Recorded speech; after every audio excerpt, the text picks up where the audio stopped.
un miracle solennel accompli par Jésus, tel que Jean nous le rapporte, et un miracle assez mis en scène, on pourrait dire, exprès, pour affermir la foi des disciples. Comme Jésus le dit explicitement, « Je me réjouis de n'avoir pas été là, à cause de vous, pour que vous croyiez. » Frères et sœurs, c'est pour vous, pour nous les disciples, que Jésus a accompli ce miracle de la résurrection de Lazare. Et nous le lisons au cours de ce carême pour accompagner d'une manière plus particulière nos frères et sœurs catéchumènes, les adolescents, les adultes, qui vont recevoir le baptême la nuit ou le jour de Pâques, et qui, pour la 3e fois consécutive, vont être entourés de la prière de toute l'Église dans le scrutin que nous allons célébrer dans quelques instants, qui veut chasser le démon du cœur des catéchumènes et les affermir dans leur marche vers la plénitude de la foi. C'est à cause de vous, les catéchumènes, on pourrait dire, comme Jésus le dit de ses disciples, pour que vous croyiez que la résurrection de Lazare a eu lieu. Et nous, autour de vous, nous les baptisés, nous sommes invités à être affermis en effet dans notre attachement à Jésus. Lui qui non seulement est la source d'eau vive, lui qui est la lumière du monde, comme nous l'avons appris avec la rencontre avec la Samaritaine, puis avec la guérison de cet aveugle-né la semaine dernière. Maintenant, nous découvrons Jésus, maître de la vie. Il préfigure sa propre résurrection, il préfigure aussi la nôtre. Il veut que nous renouvelions notre attachement à lui, qui est le maître de la vie. Frères et sœurs, croyez-vous en la résurrection de la chair? Oui, allez-vous dire, puisque vous avez fait du catéchisme, et que vous êtes à la messe le dimanche, et que vous professez votre foi tous les dimanches, en disant que vous croyez en la résurrection de la chair. Mais vraiment, est-ce que ça oriente votre manière de vivre?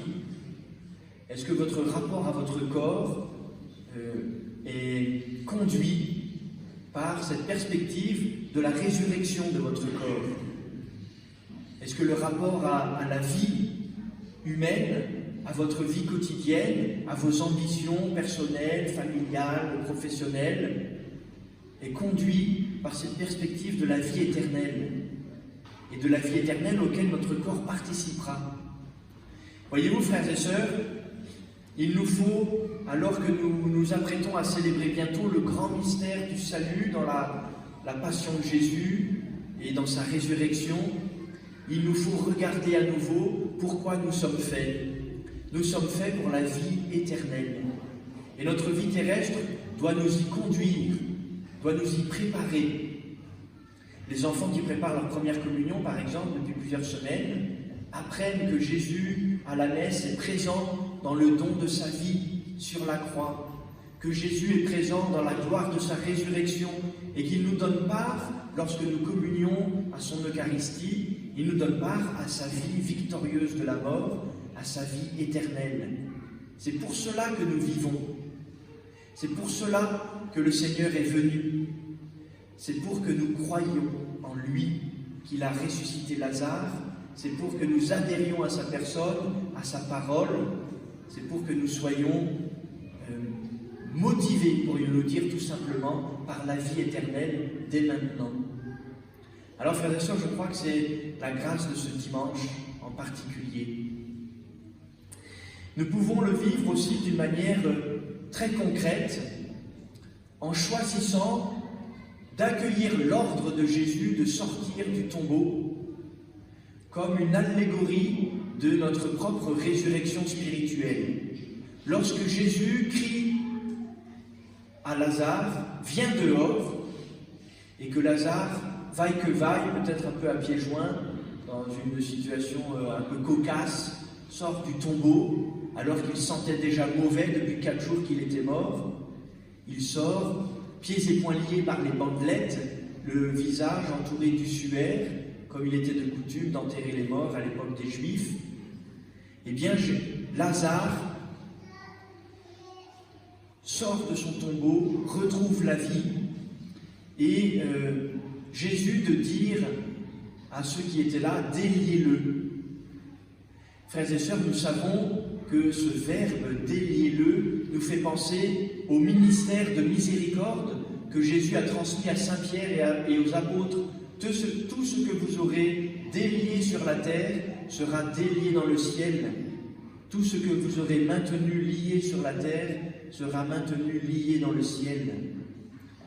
Viens dehors, Jésus nous ordonne de sortir du tombeau, de la mort, de nos péchés. Frères et sœurs, le péché est toujours mortel, ultimement. Bien sûr qu'en théologie, on distingue le péché véniel du péché mortel. Le péché mortel étant un acte grave commis en pleine conscience et qui nous coupe de la vie de Dieu par le fait même de commettre ce péché. Le péché véniel, au contraire, étant ces vices qui nous font faire le mal, mais qui sont moins volontaires d'une certaine manière, moins graves bien souvent, et qui ne nous coupent pas d'un seul coup de la vie de Dieu, mais par petits coups. Il y a deux manières de couper un arbre. Soit on a une tronçonneuse très puissante et d'un coup on le fait tomber, soit on a un canif et petit à petit on le fait tomber aussi. Et au bout du compte, le résultat est le même, l'arbre va mourir. Le péché est toujours mortel. Viens dehors, nous dit Jésus.